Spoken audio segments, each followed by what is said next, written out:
بسم اللہ الرحمن الرحیم۔ السلام علیکم ورحمۃ اللہ وبرکاتہ۔ ان الحمد للہ نحمده ونستعینه ونستغفره ونستهدیه والصلاة والسلام علی سید المرسلین محمد وآلہ وصحبہ اجمعین، اما بعد۔ حاضرین و ناظرین، یہ درس حدیث نمبر 98 ہے، 98، اور آج ایک حدیث آپ کی خدمت میں پیش کی جائے گی، ترجمے کی بات تشریح ہوگی۔ بسم اللہ الرحمن الرحیم۔ عن عبد الرحمن بن عوف رضی اللہ عنہ قال قال رسول اللہ صلی اللہ علیہ وسلم ان اللہ وملائکتہ یصلون علی الصف الاول، رواہ ابن ماجہ۔ ترجمہ یوں ہے، حضرت عبد الرحمن بن عوف رضی اللہ عنہ کہتے ہیں کہ رسول رحمت صلی اللہ علیہ وسلم نے ارشاد فرمایا، بے شک اللہ تعالیٰ پہلی صف والوں پر اپنی صلاۃ یعنی رحمت نازل فرماتا ہے، اور اس پر فرشتے صلاۃ بھیجتے ہیں یعنی دعا کرتے ہیں۔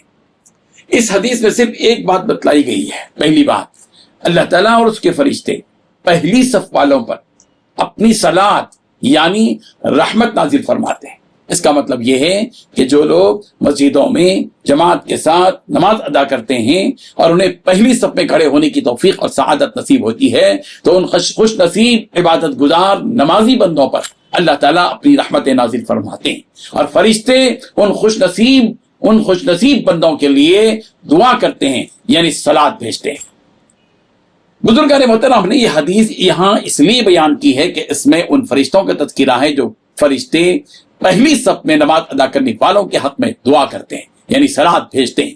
قرآن مجید میں اسی طرح کی ایک آیت سورۃ الاحزاب میں موجود ہے جس میں یوں کہا گیا، ان اللہ وملائکتہ یصلون علی النبی یا ایھا الذین آمنوا صلوا علیہ وسلموا تسلیما، سورۃ الاحزاب آیت نمبر 56۔